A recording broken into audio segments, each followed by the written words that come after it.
on the planet. I am one of your co-hosts, the Bulldog, and my other co-host. I am Rabbi Mo, here with you for some time of scintillating, life-changing sports and other discussion. I think you said scintillating last time. Am I supposed to mix it up? Do you think they want consistency? I guess.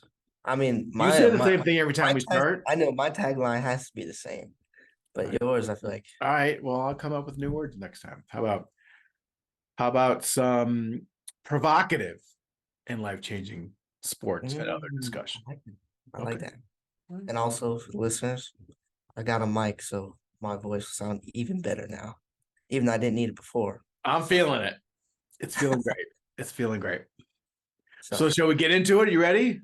I am so ready. QOT. Are we D or W? Or B. Bye week? Bye week. QOTB? Is that what you want? I think we should just call it bye week now. Wait, no. Yeah. QOTB. Question of the bi-weekly. Bye week. Whatever. We'll get to it. It's a question that we always ask to start off, that we're thinking about, talking about, relevant to what's happening in the sports world. Are you ready for it, Bulldog? I'm so ready. Do we spend too much time focusing, centering on quarterbacks? Now, here's why I asked the question, okay?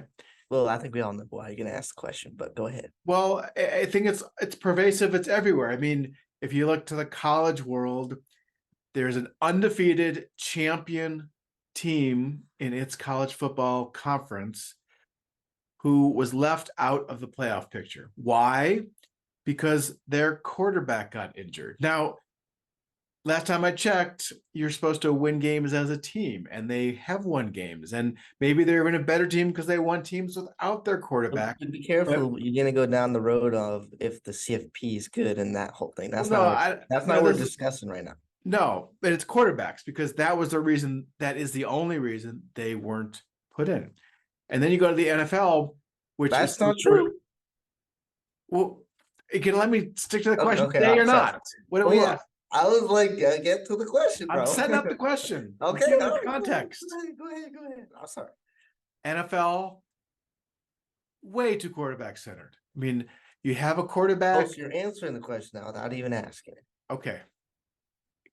The NFL seems very quarterback centered. We have an award called the MVP, which is not the most valuable player. It's the MVQ. It is an anomaly. It's an exception when there's ever a non-quarterback in that conversation. NFL team seasons are hinged on that one player. Any other one player gets injured in the NFL, the team can still function. Lose the quarterback, done. There are nine non-starting quarterbacks starting this week in the NFL. It's just, I don't know, these sports that we give so much attention to, is it too much on the quarterback? That's the question. Go.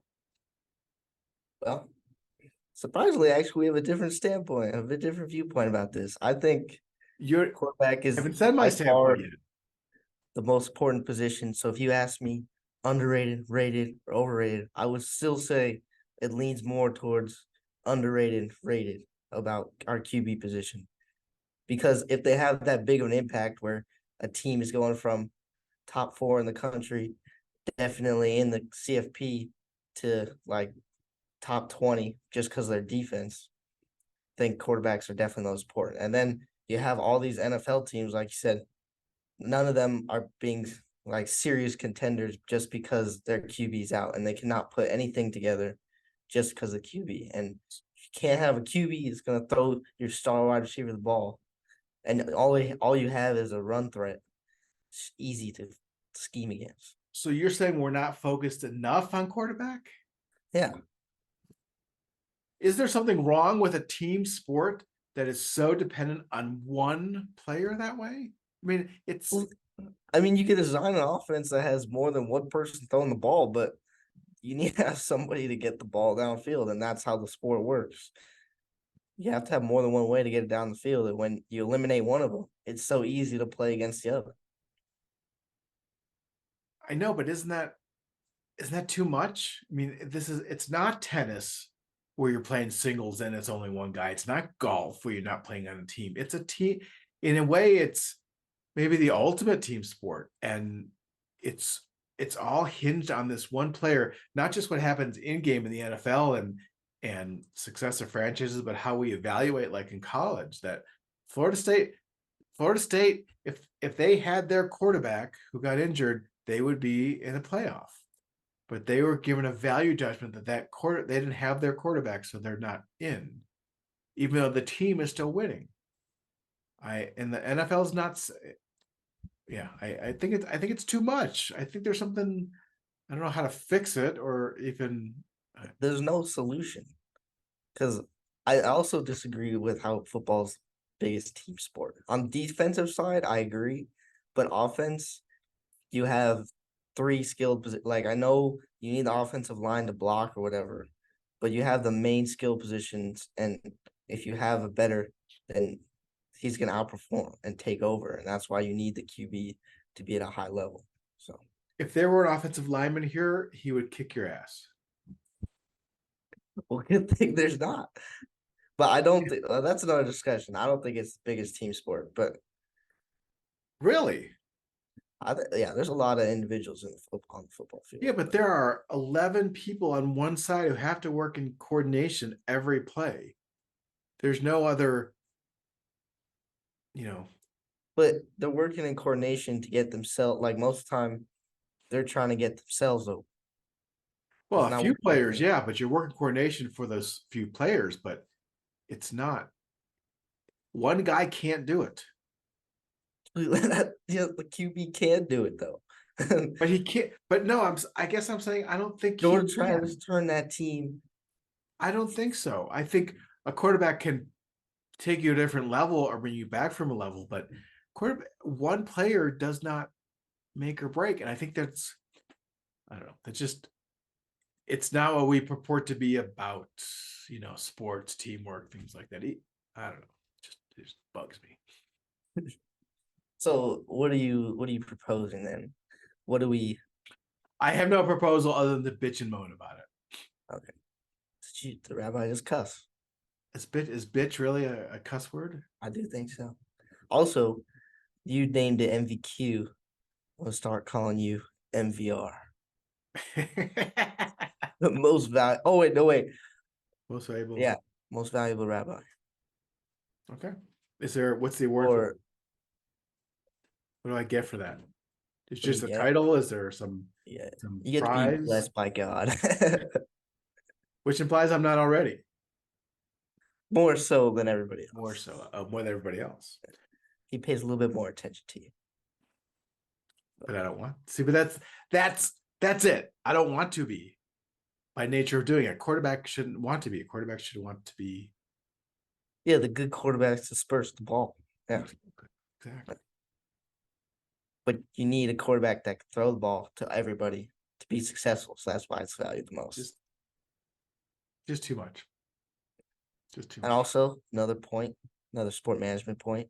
They definitely didn't want J. Trav and Florida State in there just for viewership.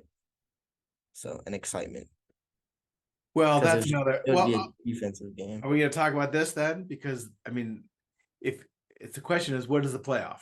Is it an entertainment television show? I get it. That's what they went for this time. But it's not supposed to be that. It's not supposed to be that. I mean, the whole college football playoff is messed up anyways. It is messed up, yeah. So, all right. I got nothing. Anything else on QBs? No, I gotta talk about that a little bit later in the episode. Okay. Would you want to be a QB? In this theoretical world, am I 5'5"? Because I could see the field really well, and it would be much better if I was taller, so I could see over the linemen, and my hands are bigger, so I could grip the ball and throw it better. Yeah. Because my arm's already conditioned from baseball. Yeah. And I'm sometimes more mobile than people think. And I'm a team guy, like apparently. I think in that respect, right. The head and heart piece, you'd be a great QB. Actually, arguably, I'm not a team guy, but that's another discussion. Okay. What about you? Yeah. I think I don't know. I don't know the physical, like 5'10" and a half, taller than Drew Brees or Kyler Murray, maybe. I don't know. I've seen a few wobbly ducks from you in my day, so wounded ducks. It ain't matter. It don't matter how they get there, as if they get there. It's not going to get there in the NFL. I'll tell you that. I wasn't talking about NFL. I mean, just I don't know. if I could do one, never mind. Yeah, never mind. All right. No. All right. So we didn't solve this question, but wow, what a shocker! We didn't solve another question of the day. we're bad record at this. Well, there it is, friends out there in podcast land. You're scintillating. Oh, you're provocative, life changing. QOTB. W. B-W. B-W. There we go. All right.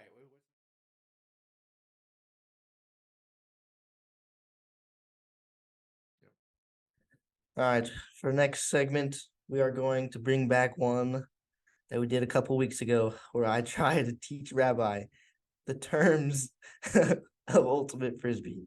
How'd I do? Last episode, well, I think it was more a poor performance from my end. Didn't really understand the vocabulary that I was telling you. Overall, you're the experienced ultimate competitor, so I don't think you did really well, though. I think you did pretty poorly too. Okay. But didn't impact my love for the game. I do love ultimate still. That's good. I mean, what a shocker. We both performed poorly in the segment. Nothing new here. People want consistency. We'll give it to you. Yeah. People keep coming back for more of that. Yeah. Mediocre stuff. All right. Ultimate. Here we go. Your first term, pretty easy. Start easy. Go harder like usual. What is a bid? A bid? Mm-hmm. B-I-D, bid? Mm-hmm. You're starting easy. Mm-hmm. A bid is an attempt to score a goal. I'm bidding to Come on, let's think about this. It was a good bid. Oh, that helps. It's harder because I'm not in person with you. Good pass. Good attempt. No. Bid is what the frisbee boys say, lay out or dive. It's a good bid because you're bidding at the frisbee to catch it. That's terrible. That makes no sense at all. Good bids. Like I go like this and land on my butt, but I miss it. You would say, I don't think that's considered a bid. So I go reach, I miss, and you say good bid? We have to lay out. Okay, so if I go lay out and land on my whatever, you say good bid, Dad. Yeah, I would. Okay. Good bid, Dad. Okay. Just like that. All right. Oh, for one.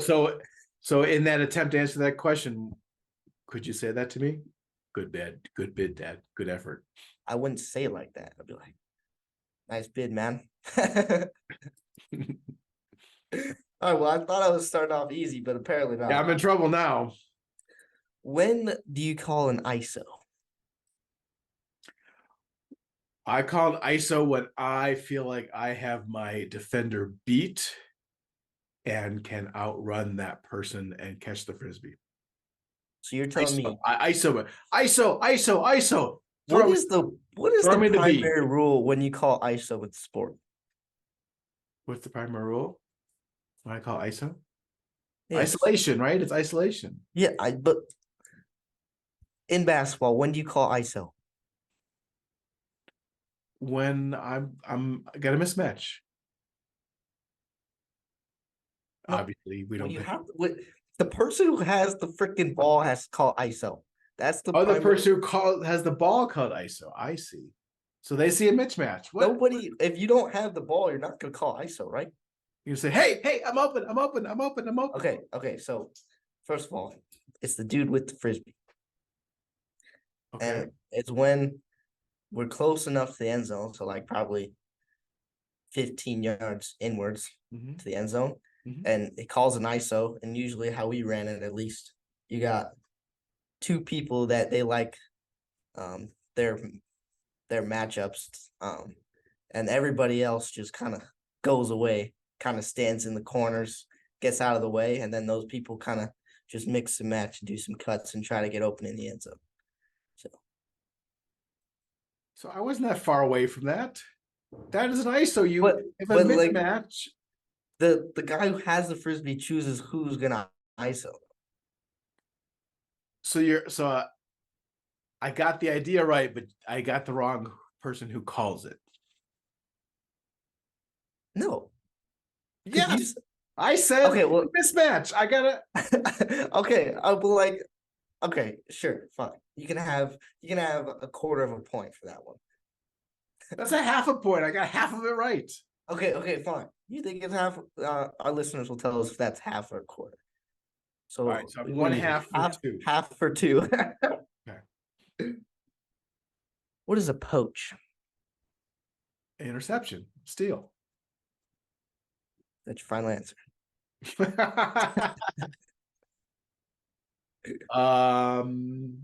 What else? What else would a poach be? A poach would be poach something. It's kind of it. All right, I'm just gonna answer it because. You give me hints or no? You just tired. You were on the right track. It has to do with this, yes. So I'm stealing the frisbee from a man. So it's not an interception, then. It's something a little more. Okay. A poach may be where It is defensive. How about when I block the frisbee when the person's throwing it? No, that is called a D. A D. Mm-hmm. A D. A D. Like the letter D. Yeah, I'd like to see your brothers play Ultimate and not smile when you say nice D. All right. Anyways, so poach is defense. It helps you get interceptions because basically, for some reason, the defender is like, I got an easy man to guard. He's not moving much or whatever. So he'll play like far enough off where he'll cover other lanes or where the frisbee could go. So he's poaching. He's like ready to pounce or something like that. Oh, so he's kind of giving help. Lane. He's giving help. Yeah. So he's far enough off his guy. Yeah, it's almost like a bracket double team type thing. So he's poaching not the frisbee, but he's poaching on someone else's lane or defender. Yeah. And usually I find it quite a mistake when people try to poach me. But how do you use so when you say someone's going to poach you, does that mean your defender thinks it's easy and goes to someone else? Or is it that another defender comes to help out on you? No. When the defender is like, oh, he's not moving very much, I'm gonna go slide off him a little bit more and try to help out everybody else. So how do you say that? He's saying he's poaching you? Yeah. Okay. And then like it's like will you be talking some trash? It's your job to yell poach when he's doing that to you.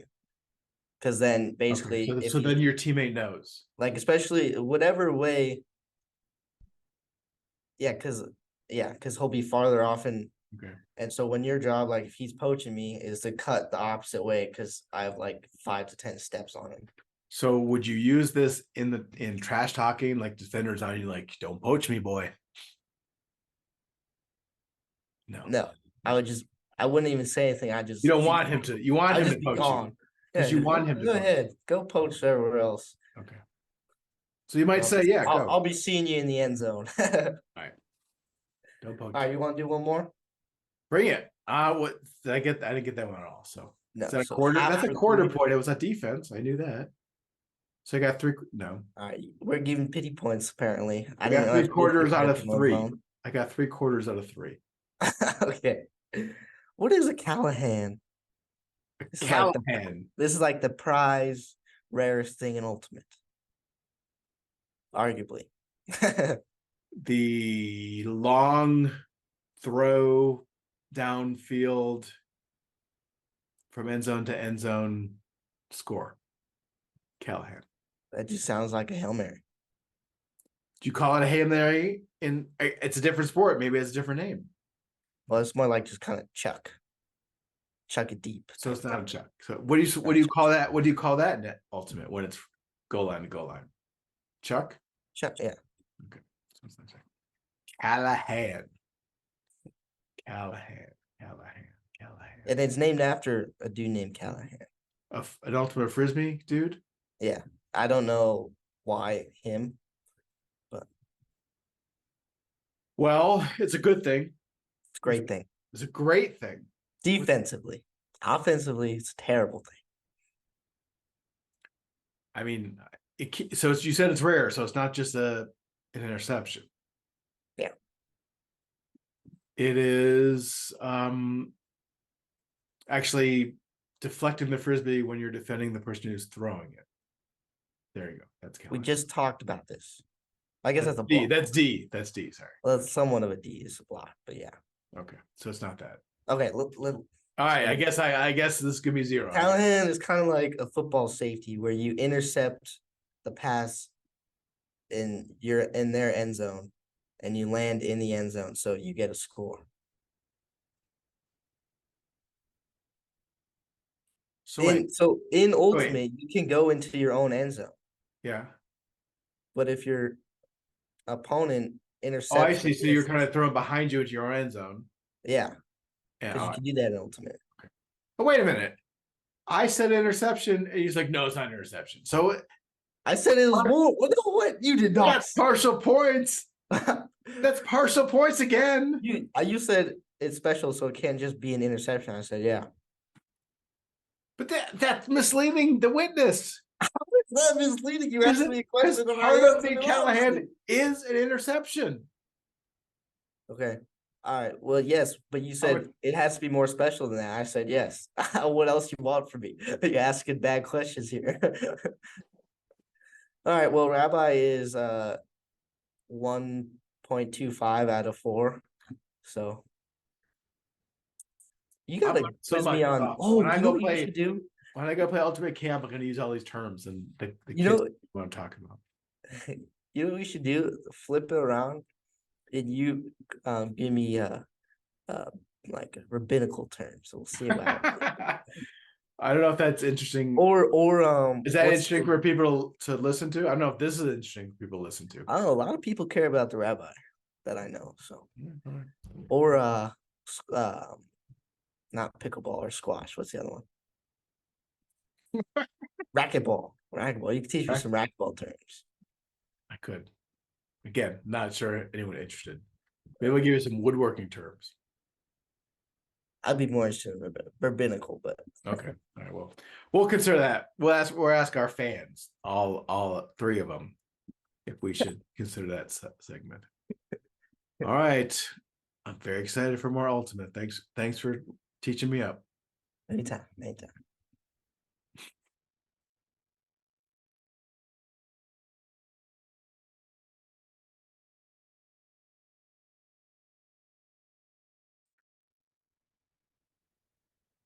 So next up on the Mo Zone is an oldie but a goodie.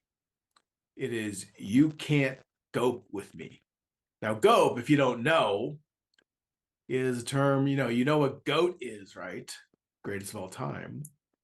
Cody came up with in his wonderful way of thinking about things, the gope, the greatest of the present. So not this all-time discussion, but what's going on in the sports world, who or what's the greatest at this. And so I completely forgot that I said that because it sounds like cope. You can't cope with me. I forgot about that. I know. It's really gope. Pretty clever. I think I'm on a decline, but you did peak at 3, so yeah, I peaked at 3 years old, as everybody knows.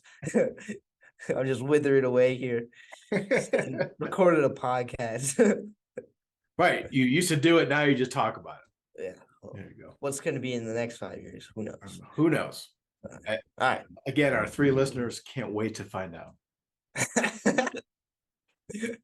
So anyways, our gope today. So, in the baseball world, they're all looking at who's going to sign Shohei Ohtani and we worth the money and how much money he's going to get. He's going to hit or pitch, and got me thinking about transactions, not necessarily free agent signings, but trades, and thinking what trades are most impactful. What is the scope of trades? Like if you think about all of the sports right now, what teams are enjoying the greatest impact from a trade or acquisition they made?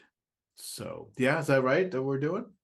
I'll be honest. I thought it was transaction as trade or free agent signing. Okay. All right, so we'll keep that in there. I got all trades. So, Okay. but so we thought Cody and I have three GOAPs that we'd say which is the top to decide which is the GOAP, the greatest of the present team that is impacted from a trade or acquisition they made.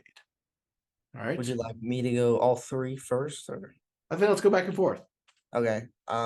You're first. I'm assuming you didn't do any NHL ones. I have no NHL. Okay, so I apologize to all of our hockey lovers out there. We do love our Colorado Avalanche, but we're not too knowledgeable everything else. Yeah, I can tell you maybe an Avs, but not beyond. Do you have NBA? I do. Oh, okay. Then I got NBA, NFL, and MLB. Oh, okay. I'll be honest.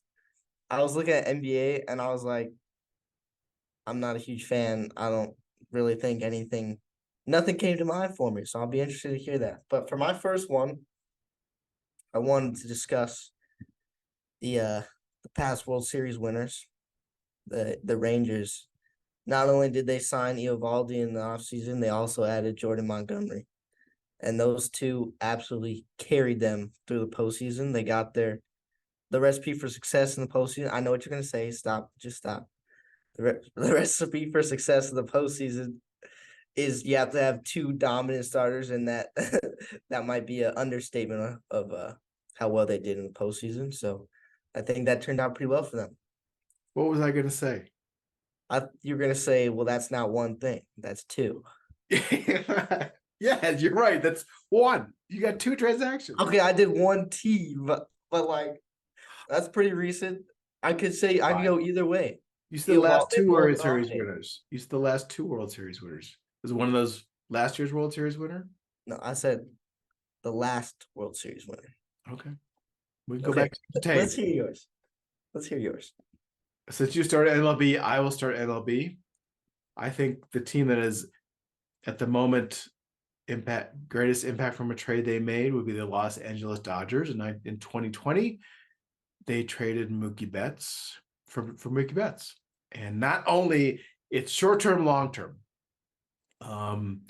because they won the World Series that year. I know it was a pandemic year, but still they won it. And Mookie was a big impact.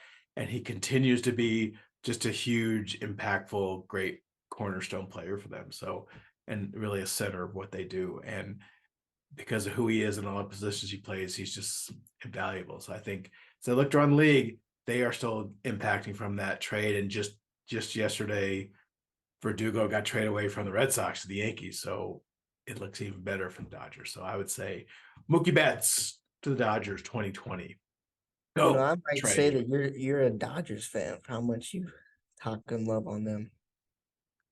Wait, the last time was just me selling you options. I know. I want you to be happy. That only comes to mind because you're biased towards them. So I do appreciate what they bring to the table.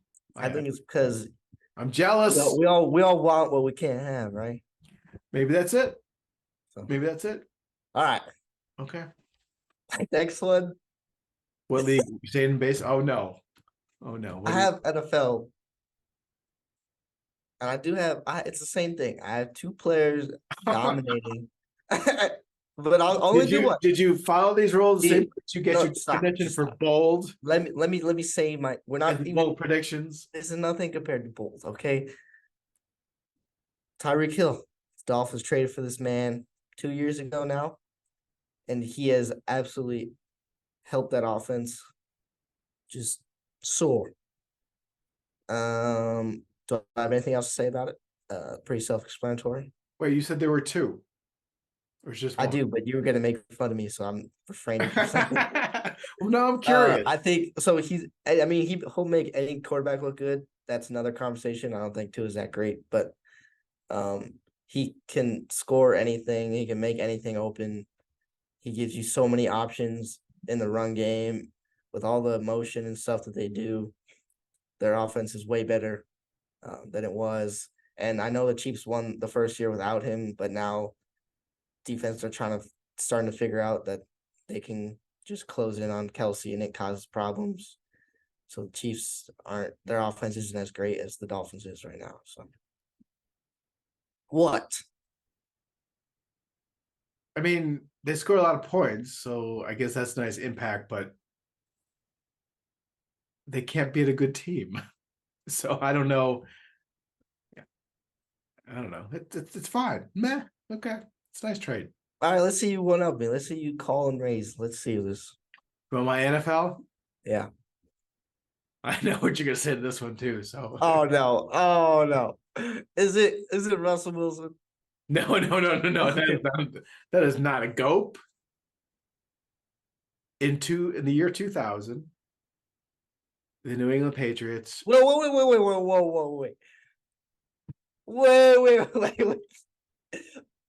All right, continue. This is outrageous. Continue. In the year 2000, the New England Patriots traded a first-round pick for Bill Belichick. And yes, they're having a terrible year right now, but one of the reasons the terrible year is so outrageous is because they've won, I forget the number, 8 Super Bowls since then. So that franchise is still what it is and worth it is. It gets so much attention because they made a trade that was a huge piece of the puzzle for the coach who would lead them to 8 Super Bowls. So I can't think of any team who's been more impacted by a trade than that one in the NFL. Can I have a follow-up question? What's the name of this segment? GOAT. Greatest of all present. But they're not doing well right now. What do you mean? But they are not. We care that they're not doing well because they've been so great. Greatest of the past 10 years. Greatest of the past decade. That's not what the name is. Would you take a 2-10 team that has 8 Super Bowls in the rear view? 8 Super Bowls in the last 2 decades? I'm just saying there's no. Would you rather have had the impact of the trade right now at a 2-13 team or a 9-3 team with a fast wide receiver who can't beat a good team? Which would you rather have?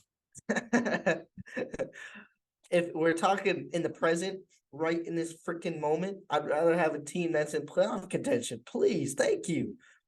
With the potential to make a run. Rings on your fingers already? Well, we're not talking. So as nice as it might be the Miami Dolphins right now and have a nice record and have a pretty fast offense, they still haven't made a good team. I don't think they're going to be a good team, beat any other good teams. And New England, as bad as they are, they're still got a lot of good stuff. I think I remember this from past segments. You'd understand the word present, and I don't understand the word bold. Okay? I'm older. I have a bigger sense of time than you do. Yeah, and I'm more present. Wait, I'm disappointed because I thought you were going to give me a hard time because I did a coach and not a player. No, I respect that. I respect that. But I don't think that's present. I think that's the past decade. Okay. Well, we'll have to fine tune our prep then next time because apparently you didn't get the memo about one thing being for GOAT. You did 2 trades. And I do think so this one understand let's just move on. Can we continue? All right. Let's go transaction. Without your bitching, let's move on. So this one hasn't developed yet. This is I can't wait to develop it with you. Oh, I appreciate that. Okay. Last year,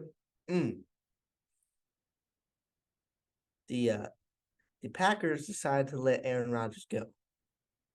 And right now, that looks amazing. Jordan Love, they gave him 2 years to learn under Aaron Rodgers. He has some similar technique to him. He looks way more confident.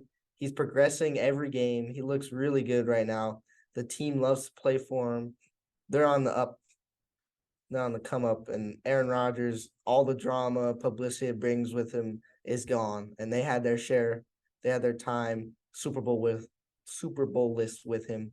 So they're probably pretty happy right now. Okay. If we're happy index, they're probably top 5. All right, I got 2 responses to that question, that observation, that gope. First of all, totally agree. Great move. Whoa. No, wait. But great move. Packers better situation. Rodgers headache. Handle it well. That's part A. Part B is we're doing trades, acquisitions. This is not an acquisition. This is letting go of Aaron Rodgers. It's not what we were supposed to do. That's a choice that managers have to make. They're letting him go. That's a transaction. Well, it's transactions. It wasn't or choosing to start Jordan Love. That's a transaction.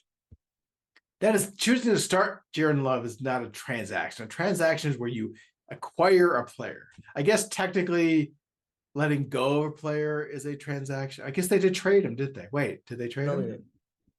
They didn't. No, they did trade him. Did they? Oh, so wait, I'm a doofus because it was a trade. You're a doofus because you didn't remember it was a trade. Do you want me to look it up right now? It totally was a trade. So okay, so they're even better, Dad. So even we're both better. so we're both idiots because A, you didn't know it was a trade, you just thought it was let him go and not following the rules. And me, because it was a trade. So. Okay. Let's move on. What is yours? All right, my last one. I think that was the best one yet. Let's hear what yours is. Again, you were right when you started and said it needed to be developed. So, all right, my last one, close to home. In February 2017, the Denver Nuggets traded away. Are you going to yell at me for this? Yusuf Nurkic to Portland for Mason Plumlee. Now, the reason I would say that's an impactful trade because this is a long road back to the present. Let's hear it. Everybody settle in. Because at that point, the Nuggets had a vision for these twin towers, these 2 huge centers who would take up space and dominate the court, and they could never play together. And so by getting rid of Nurkic, Nikola Jokic has become the monster, the MVP, the GOAT that we now know him to be.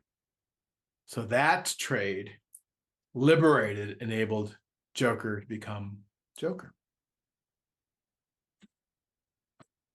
I guess it's kind of subtraction too, so I should shut up about giving you a hard time. Wait. So, first of all, terrible metaphor. Second of all, wait, what was the metaphor? There's no twin towers. What are we doing? That's not a metaphor. That is a metaphor. Okay. So they traded away Nurkic while Jokic was on the team, right? Yeah, they're playing together. They had that vision. They wanted them both. Who plays the same position, right? As Nurkic. Yeah, NBA positions are so weird right now, but yeah. So how does that give space for Jokic to come up? Space on the court, space. They play the same position. But they wanted them to play together, and they weren't, because of what they do on the court. They weren't allowing either of them to be fully realized, and so by giving, they were never on the court together. Yeah, no, they were on the court together. They were replacing each other. They're both centers. What are you talking about? But centers, the NBA doesn't work like that anymore. They would play them both at the same time. Are you sure about that? Yes. No, you're not. I am sure. I was here. So you thought by them getting Plumlee and them playing together, which they definitely did not do that much. Nurkic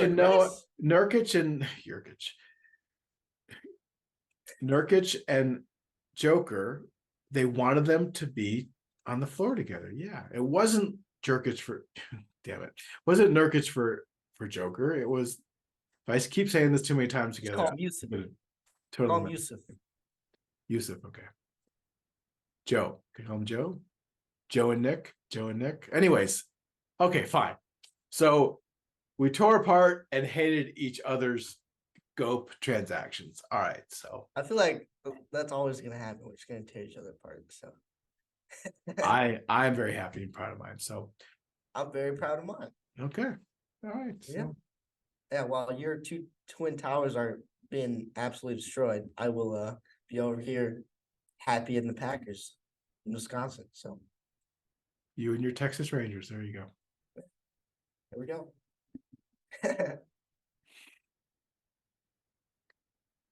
All right, bring us home. And that wraps another provoking episode of the Mo Zone. We hope you were provoked. all two listeners. Let us know if you want. Oh, we're down from 3-2 now. I probably. Who knows? After that last segment, for sure. Let us know if you want to hear us talk about something, because it'll bound to be changed to another topic, because that's how we roll here at the Mo Zone. And hope you guys have a good rest of your day. My turn. Have a good night, everybody.